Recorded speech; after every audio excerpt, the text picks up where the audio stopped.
the Queen of Pain up against the Clockwork, and that pushes QO into the mid lane up against the Lina of Super, and March has to do his hard time up on the top lane. Okay, also I want to look at Hal. Let's talk more about the Morphling while we've got some time. They can be a little bit more passive in the early laning phase. What is Hal meant to build? What is his timing? And what's really the objective of this Morphling?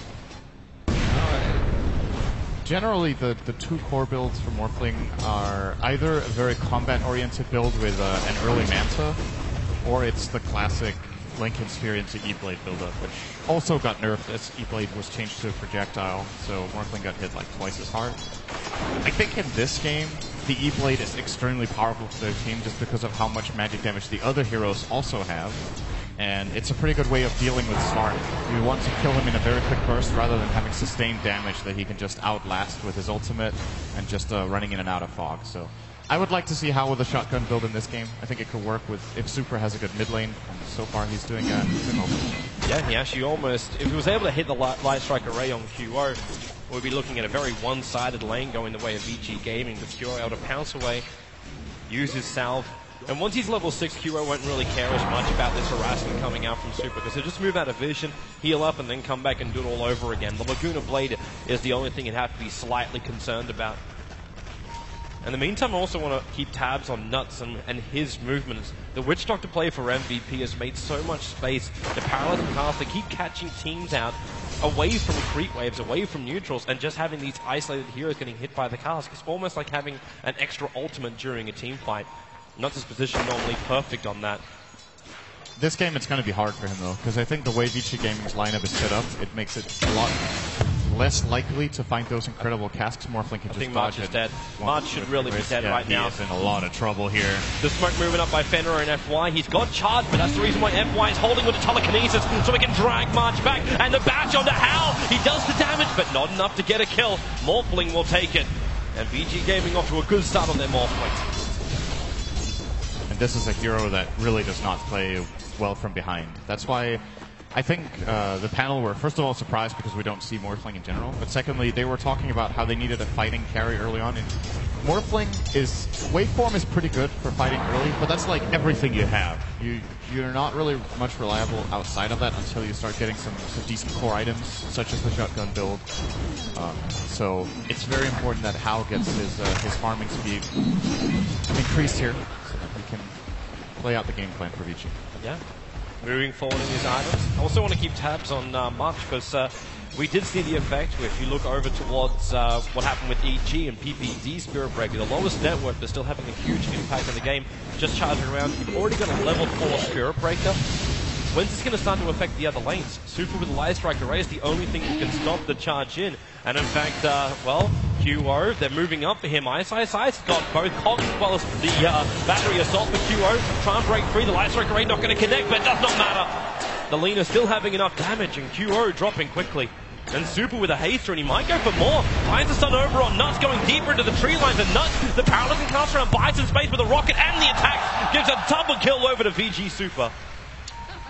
That ends up being a pretty costly misplay here from MVP. Unfortunately for them, Febby did not get the Grave off. I think he got surprised by how fast QO got taken down, and ultimately didn't manage to get the Grave off. And that also gets Witch Doctor killed, because if he had got that Grave off, it's very likely that Lina would have chased, and at the very least that Witch Doctor would have been able to dodge off to the right.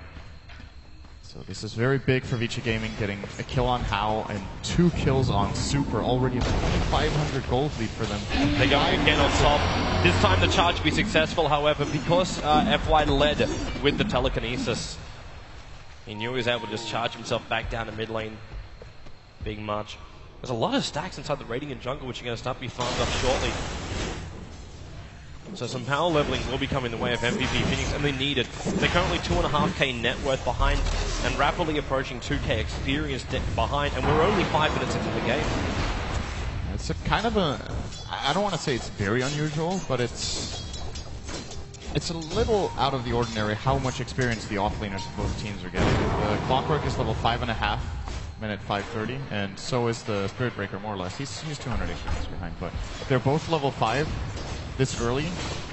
It makes for a very explosive game when you have two team fight off-laners, such as Clockwork and Spirit Breaker. March in trouble again. He should be dead right now. He try and turn for a charge through three of them, and that's exactly what he's going to do. Maybe the Shallow Grave will be up, and March, just get away from VG Gaming or else you will die. The Sonic Wave, in comes KP! While the Spirit Breaker may die, there'll be a double return as the attack flies up and kills off FY. The Morphling just decided to TP himself back out to base. Got a good rotation in from the Queen of Pain, and finally MVP Phoenix get themselves off the mark. How just waited so long? I think they could have waited for him to kill the Spirit Breaker before the Grave even came off. He wanted to be sure to get the last hit. It's understandable when you're playing the Morphling in this position that you want to be greedy and secure the kill. And maybe he was missing just that little last bit of damage to secure it. And the counterplay from MVP there, really important. Because this now is going to give momentum towards KP. Up to level 7 and also able to finish up his full treads.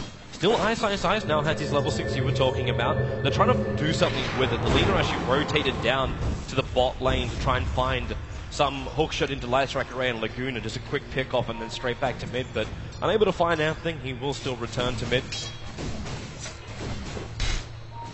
Hero has to know there is a ward here. He's not regenerating when he's on his own cliff at nighttime. That means there has to be enough reward, but he doesn't know where exactly it is. It's of course on Lena's own cliff. This negates a lot of Slark's strength in this mid lane during nighttime, which is usually when he starts having a really big impact. First of all, from reaching level 6 around that time, and secondly, of course, because of the extra night vision this hero has. The Mad Cow's on the charge. I think March then realized he's going to charge right through the middle of the mid lane.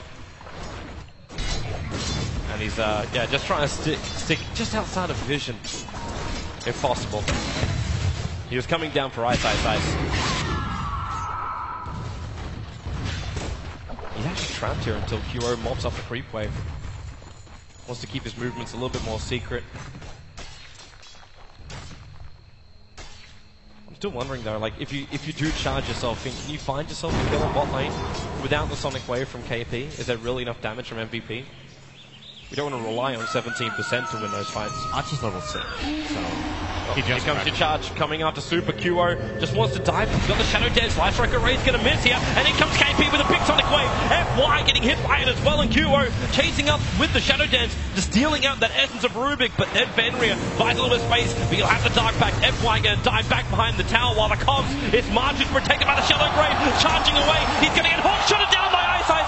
There were still the two attacks from the tower that were chasing him. But Ice caught on the wrong side of the river. KP still with Blink on cooldown for another 6 seconds, but has that double damage rune. He wants to go back to lane. Ice, revealing himself in the lane. QO can look for the pounce right now. Able to get down there, but no leash, but they still find the kill on Ice. Waste a bit of time, but a kill is a kill. 5-5. Meanwhile, on top lane, Cal takes out the tier 1 tower. A bigger injection of money coming into that Morphling of VG. It's still so good for MVP to get these 3. I think QO got all 3 kills in that situation. He's also getting somewhat decent farm here in mid. He's tied with Lena. Of course, the Morphling now very far ahead because he hasn't rotated as much as the Queen of Pain has. With QO grabbing all of that money, it looks like he's going to be cruising toward a 10-minute Midas in that mid lane with Bottle, Wand, and a Torment Shield. This is very early. And this hero is extremely snowbally. It's one of the most snowbally carries in the game. If you get far ahead on a Slark, the game really tends to go in your favor.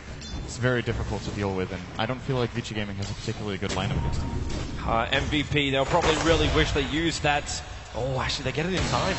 They lose their own Observer Ward, but they needed to use the Sentry or the Tango or Febby to get rid of that Obs before. The Super came down with the Sentry, and the War Battle blend with just 1 Sentry Ward remaining for the Radiant side. Side's looking for another kill. So he's moved off that bottom lane, searching for an opening. 10-minute rune's going to be there too, an Invis rune for him. But he'll actually leave it with FY, so they can also move the Rubik up. Got to keep tabs on him as well. You do not want to give him anything. In fact, what does even FY look to steal here? He's going to have his level 6 as his creep wave's going to die underneath the tier 1 tower. But what's the Rubik really looking for to control MVP? There are a couple of really cool steals. I think the main ones to look out for is the Blink from Queen of Pain. Paralyzing Cask can be really good against Slark and Spirit Breaker because they both come in close. And of course, both, I mean, a secondary mobility spell he could steal would be the Pouncer Slark. If he could grab Shadow Dance, that's generally huge, but it's a very difficult spell to steal. A Slark will usually be using another ability during Shadow Dance, and you obviously don't manage to grab it. Those are the main ones, in addition to, you know, Sonic Wave. Yeah. It's going to be difficult to grab that when the Scream should follow almost instantly. Fenrir actually being smoked up. He's here on a ward mission, leaving an aggressive ward behind the tier 1 tower where it used to be on the top lane. And March needs to charge away right now. Superstars with the Slave. They've still got Frostbite, and that's why March does not want to charge. And there will be too much damage dealt to him before he can get away. So they are able to find the kill on the Spirit Breaker, VG Gaming. At the same time, KP and Ice on bot lane. The battle continues as Ice does have this hookshot available. He's waiting for KP to blink away so then he can just lock him in. The battle gets stopped, but just goes directly for the hookshot. The blink, barely in the nick of time. Gets out of the cogs and away from the clockwork. QO did, of course, take that big flash farm as well with the rest of his team. So Weaver's up, Death Ward is up. MVP are getting a lot more team fight abilities. It's always interesting to see when Clock comes in close on a hero with mobility spells like Leap of Mirana, Blinks, to see how he plays it out. And Ice slightly overestimating his damage there. If he hooks just 1 second later, probably finds that kill, but then it's possible KP is just Blink behind the creep wave. You need to assess when you have the opportunity. And if nothing else, he forced him back to base, and as he should know. There's pretty much nothing on the quad remaining as far as health goes, so he's almost going to secure his Blade Mail from this aggressive play. That's pretty early with Tranquil's minute 12. The sad thing is for VG Gaming, they thought they would probably buy some space by sending that Queen of Pain back. But you've got a Haste Rune over on this Slug who's searching for a kill. Now, How was the best one he wants to go for, but they also noticed too that the Replicate was moving out. The smoke didn't break. That's why they know it's either a Replicate or an illusion. And considering they picked up a Haste Rune, they're going to know it's a Replicate. But they're going to go deeper, as far deep in as they can. The lean is there.